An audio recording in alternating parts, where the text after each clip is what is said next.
LG전자 가격은 18만 5천 원까지 되돌아왔는데 외국인은 직전 합정 기준으로 754억 원을 팔았습니다. 겉으로는 분명 반등인데 큰돈의 방향은 아직 돌아섰다고 볼 수 있을까요? 지금은 바로 그 질문을 던져야만 하는 아주 중요한 자리입니다. 자료를 수집하는 시점에 확인되는 LG전자 가격은 18만 5천 원입니다. 어제보다 7천 원, 퍼센트로는 3.93% 올라온 가격이죠. 바로 전날 9% 넘게 크게 밀렸던 충격을 일부 되돌리는 모습은 분명히 나왔어요. 그런데 여기서 바로 이제 하락은 끝났다, 다시 간다, 이렇게 결론 내리기에는 아직 우리가 확인해야 할 것들이 너무 많습니다. 왜냐하면 최근 며칠 동안의 움직임이 정말 상상 이상으로 거칠었거든요. 불과 이틀 전 장중에는 20만 6천 원까지 치고 올라갔던 종목이잖아요. 정말 강하게 신고가를 향해 달려갈 것 같은 큰 기세였죠. 그런데 바로 다음 거래일에는 장중 17만 5,400원까지 밀렸고 확정된 가격도 17만 8천 원까지 내려왔습니다. 이런 롤러코스터 같은 움직임은 투자자들을 정말 혼란스럽게 만들어요. 위로도 20만 원을 순식간에 뚫어버렸고 아래로도 순식간에 무너졌으니까요.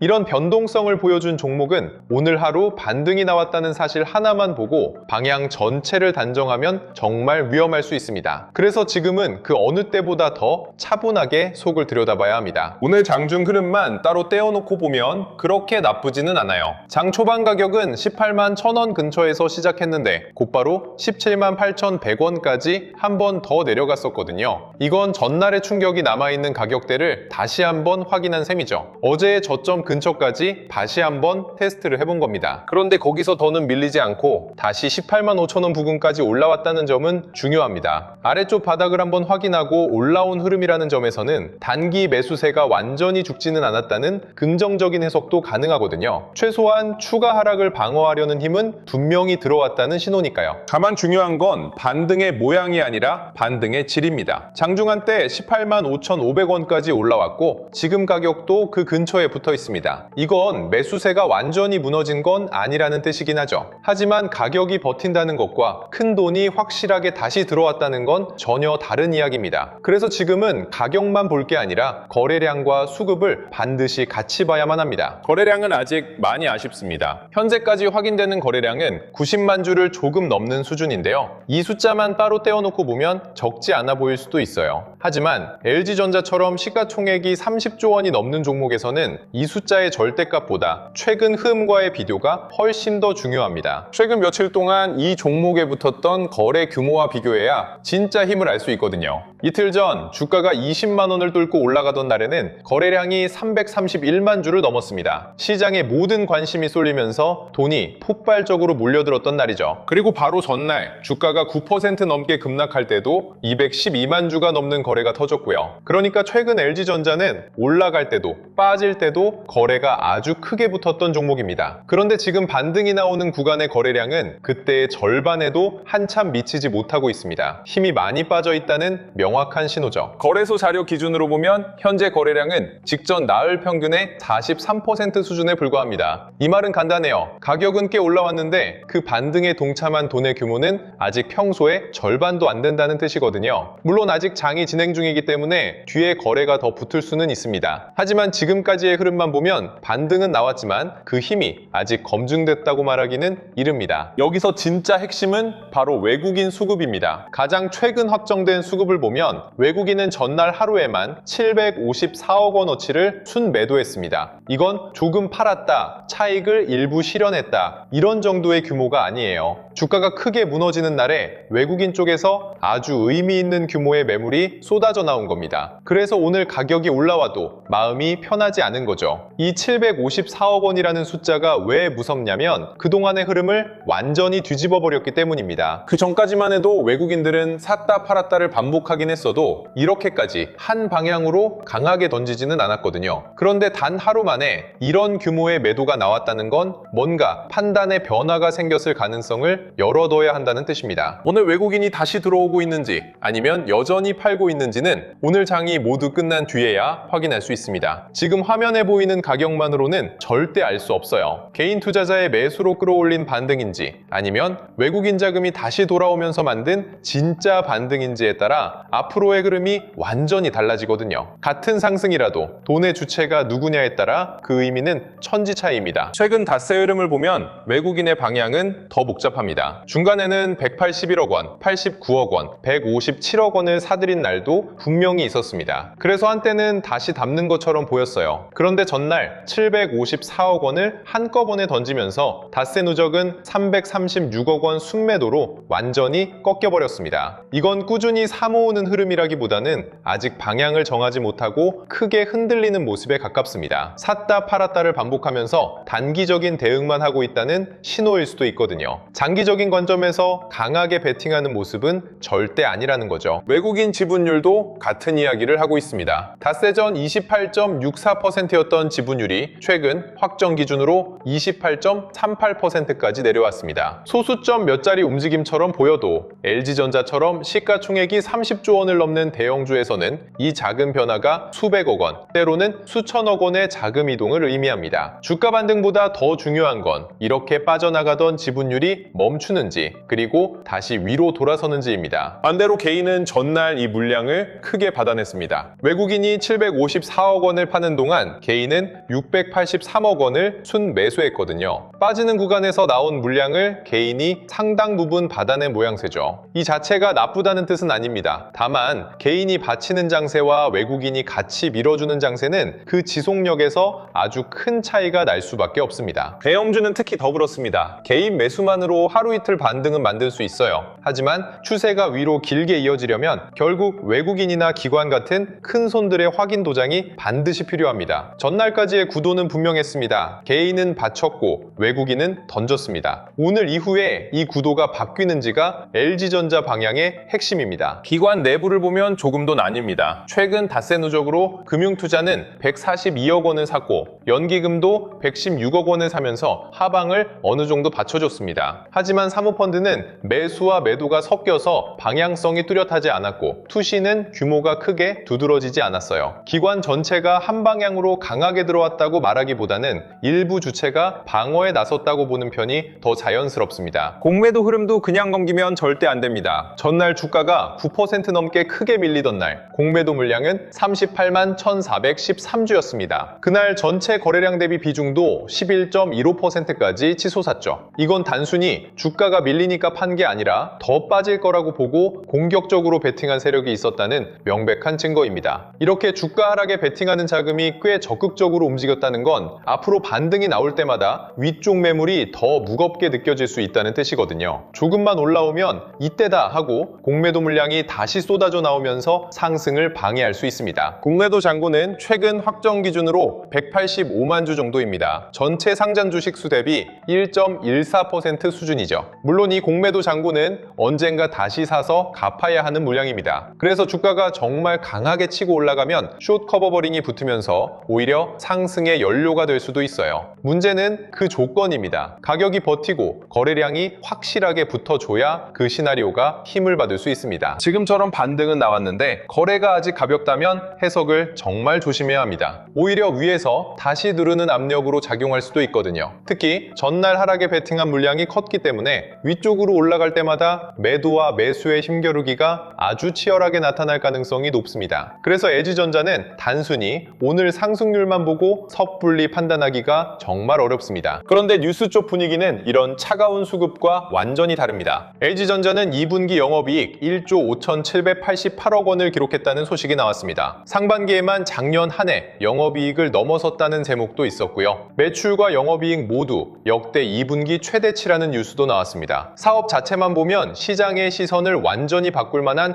아주 강력한 재료가 나온 거죠. 여기에 증권가에서는 칠러, 로봇, 공조 같은 새로운 성장 동력에 대한 기대감까지 같이 언급하고 있습니다. 예전처럼 단순히 가전회사로만 보는 게 아니라 미래 성장 산업을 이끌어갈 기업으로 다시 평가하려는 움직임이 생긴 거예요. 이런 재료는 주가에 프리미엄을 붙일 수 있습니다. 투자자들이 이 회사의 이익 체력이 완전히 달라졌구나 라고 다시 보게 만드는 뉴스니까요. 바로 여기서 충돌이 생기는 겁니다. 실적은 좋습니다. 미래 성장 스토리도 붙었습니다. 그런데 가장 중요한 큰손 수급에서는 외국인 매도가 아주 크게 나왔습니다. 좋은 뉴스와 차가운 돈의 흐름이 정면으로 부딪히는 구간인 거예요. 결국 주가는 이 둘 중에서 어느 쪽 힘이 더 강한지에 따라 방향을 정하게 될 겁니다. 좋은 실적 뉴스가 나왔다고 해서 무조건 주가가 계속 오르는 오르는 건 아니잖아요. 시장은 이미 그 기대를 주가에 반영하고 있었을 수도 있고 단기적으로는 차익 실현 욕구가 먼저 나올 수도 있습니다. 특히 최근처럼 변동성이 큰 시장에서는 좋은 뉴스가 나와도 일단 팔고 보자는 심리가 강해질 수 있어요. 그래서 뉴스의 질과 실제 주가의 반응은 반드시 따로 떼어서 봐야 합니다. 밸류에이션도 같이 점검해야 합니다. 현재 주가 수익 비율, 즉 PER은 34.11배입니다. 주가순 자산 비율 PBR은 1.3배고요. 이 숫자가 말해주는 건 LG전자가 단순히 싸다는 이유만으로 움직이는 구간은 아니라는 겁니다. 이미 미래 성장에 대한 기대가 어느 정도 가격에 들어가 있는 상태라는 거죠. 그렇다면 그 기대를 계속 인정받기 위해서는 실적뿐만 아니라 수급의 확인이 더욱 중요해집니다. 하지만 여기서 조심해야 할 게 있습니다. 고점 대비 많이 빠져 있다고 해서 자동으로 싸지는 건 아니에요. 특히 이틀 전 20만 6천 원까지 갔다가 바로 다음날 17만 원대 중반까지 밀린 종목입니다. 단기 변동폭이 너무나도 큽니다. 이런 구간에서는 싸 보이는 가격보다 내 계좌가 이 큰 흔들림을 버틸 수 있는지가 훨씬 더 중요합니다. 시장 전체 배경도 무시할 수 없죠. 최근 코스피에서는 8%대 급락으로 서킷 브레이커가 발동됐다는 뉴스가 있었습니다. 오늘 새로 그런 일이 있었다는 뜻이 아니라 최근 시장이 그만큼 큰 충격을 겪었다는 얘기입니다. 이런 충격은 투자자 심리에 오래 남거든요. 개별 종목에 아무리 좋은 뉴스가 있어도 전체 시장이 불안하면 반등이 쉽게 꺾일 수 있습니다. 물론 시장이 계속 무너지기만 한 건 아닙니다. 코스피는 최근 닷새 기준으로는 약세였지만 바로 직전 거래일에는 4.2% 반등도 나왔습니다. 시장 전체가 극단적인 공포에서는 조금 벗어나려는 움직임은 있었던 거죠. 다만 반등이 나왔다고 해서 변동성이 사라진 건 아닙니다. 오히려 급락 뒤의 급반등은 계좌를 더 심하게 흔들 수 있습니다. 글로벌 기술주 흐름은 우리 시장과 조금 다릅니다. 필라델피아 반도체 지수는 최근 닷새 동안 2.6% 올랐고 마이크론도 1.7% 상승했습니다. 엔비디아도 같은 기간 4.1% 올랐죠. 글로벌 기술주 전체가 무너지는 그림은 아니었습니다. 그렇다면 LG전자의 최근 급락을 단순히 해외 기술주 탓으로만 돌리기는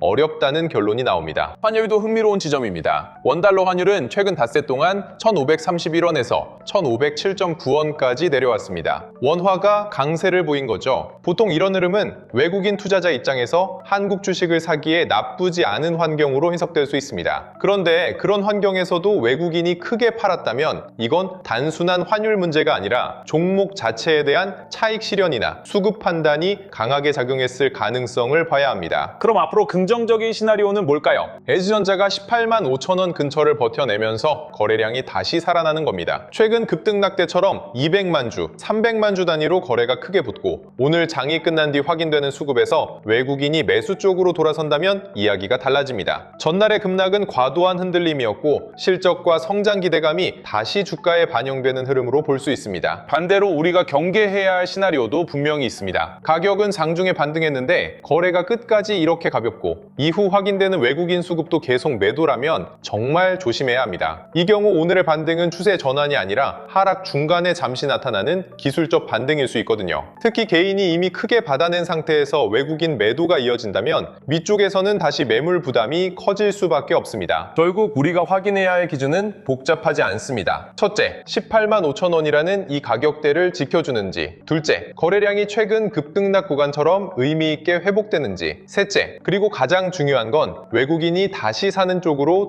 돌아오는지입니다. 이 세 가지가 동시에 확인되어야만 이 반등의 신뢰도가 올라갑니다. 지금은 그중 어느 하나도 확실하게 확인되지 않았습니다. LG전자처럼 실적은 좋은데 수급이 엇갈릴 때 개인 투자자 계좌에서도 비슷한 문제가 생깁니다. 좋은 종목이라고 믿고 들고 있는데 비중이 너무 크거나 반등이 나와도 내 손실 구간이 깊어서 판단이 흐려지는 경우가 많거든요. 이런 장에서는 종목 하나의 방향을 맞추는 것보다 내 계좌 안에서 어떤 종목부터 점검해야 하는지 우선순위를 정하는 게 먼저입니다. 주식하다 보면 제일 답답한 순간이 있습니다. 분명 종목은 여러 개 들고 있는데 뭐부터 봐야 할지 모르겠고 손실난 종목을 더 버텨야 할지 물을 타야 할지 먼저 줄여야 할지 판단이 안 되는 순간이 오거든요. 그래서 제가 이번에 하나 제대로 만들어 놨습니다. 여러분이 들고 있는 종목을 캡처해서 올리면 증권 AI가 내 계좌의 비중 쏠림, 손실 구간, 그리고 지금 무엇부터 점검해야 하는지까지 정리해주는 무료 AI 포트폴리오 리포트입니다. 수익률만 보고 판단하면 오히려 더 헷갈릴 수 있습니다. 진짜 먼저 봐야 하는 건 내 계좌 안에서 어떤 종목의 비중이 몰려 있는지, 손실이 어디에 쌓여 있는지, 그리고 지금 무엇부터 정리해야 하는지 이 순서입니다. 자, 지금 화면에 보이는 건 저희 구독자분께 제가 직접 요청드려서 받아본 실제 사용 화면입니다. 개인정보나 계좌번호 같은 민감한 부분은 전부 가린 상태고요. 보시면 사용 방법도 어렵지 않습니다. 사이트에 들어가서 내가 들고 있는 보유 종목 화면만 캡처해서 올리면 됩니다. 토스증권이든 키움이든 삼성증권이든 상관없습니다. 종목명, 평가금액, 수익률 정도만 보이게 올려주시면 되고요. 이름이나 계좌번호는 꼭 가리셔도 됩니다. 이렇게 내 종목을 캡처한 이미지를 올려놓고 30초 정도만 기다리면 증권 AI가 화면 안에 있는 종목들을 읽고 바로 분석해줍니다. 이런 식으로요. 보시면 단순히 종목명만 읽어주는 게 아닙니다. 내 계좌가 어느 종목에 많이 쏠려 있는지, 손실 구간은 어디에 몰려 있는지, 지금 어떤 종목부터 먼저 점검해야 하는지까지 순서대로 정리해줍니다. 점수와 등급도 나오고 인식된 종목수, 최대 비중, 판독률도 같이 확인할 수 있습니다. 도넛 그래프와 비중바도 있어서 내 계좌가 어디에 몰려 있는지 한눈에 볼 수 있고요.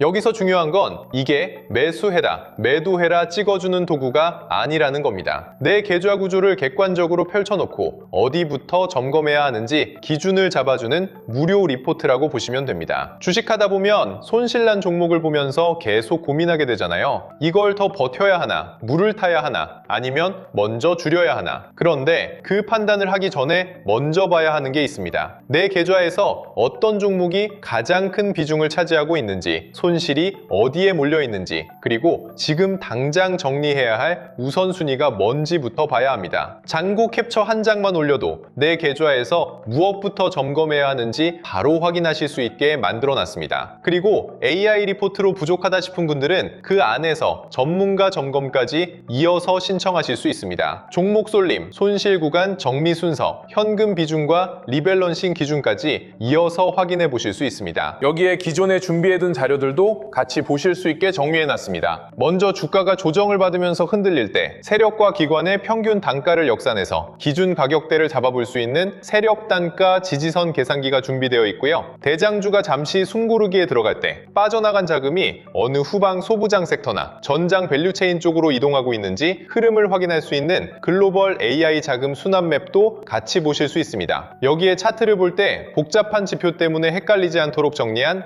AI 주식 보조 지표 템플릿, 계좌 리스크를 관리하고 매매 기준을 세우는데 도움이 되는 실전 매매 전략 노트도 같이 준비해 놨습니다. 그리고 시장의 순환매 흐름과 주도 섹터 변화를 장중에 바로 확인할 수 있도록 주도주 알림센터 입장까지 같이 열어놨습니다. 주식시장의 큰 판을 읽는 데 도움이 되는 시크릿 책자 3권도 준비했습니다. 첫 번째는 개미가 놓친 돈의 지도, 두 번째는 자본법칙 돈의 시선, 세 번째는 코스피 2만의 시대, 돈의 흐름을 읽는 법입니다. 단순히 내 계좌만 보는 게 아니라 시장 전체에서 돈이 어디서 빠지고 어디로 이동하는지까지 같이 보실 수 있게 만든 구성입니다. 자, 이제 신청 방법도 어렵지 않습니다. 지금 화면에 보이는 신청 페이지에서 간단하게 신청만 해주시면 됩니다. 이건 다른 곳처럼 신청해놓고 며칠 뒤에 보내드립니다. 순차적으로 자료 보내드립니다. 이런 방식이 절대 아닙니다. 이 영상에서 보시는 것처럼 신청만 하시면 바로 무료 AI 포트폴리오 리포트 사이트로 연결되게 만들어 놨습니다. 그러니까 기다릴 필요 없이 신청하고 바로 들어가서 내 계좌를 점검해 보실 수 있는 구조입니다. 지금 내 종목 이대로 괜찮은지 궁금하신 분들은 어렵게 생각하지 마시고 잔고 캡처 한 장만 준비하시면 됩니다. 수익률보다 먼저 봐야 할 건 비중입니다. 손실 종목에 물타기 하기 전에 내 계좌에서 무엇부터 정리해야 하는지 순서부터 확인해 보셔야 합니다. 지금 바로 화면 아래 구독과 좋아요 눌러주시고 댓글창에 구독 완료 딱 4글자만 남겨주세요. 그리고 영상 설명란이나 고정 댓글에 있는 링크로 들어가셔서 신청만 해주시면 기다릴 필요 없이 바로 확인해 보실 수 있습니다. 오늘은 여기까지 보겠습니다. 흔들리는 장일수록 가격보다 기준이 먼저입니다. 내 계좌의 비중과 우선순위부터 차분하게 확인해 보세요.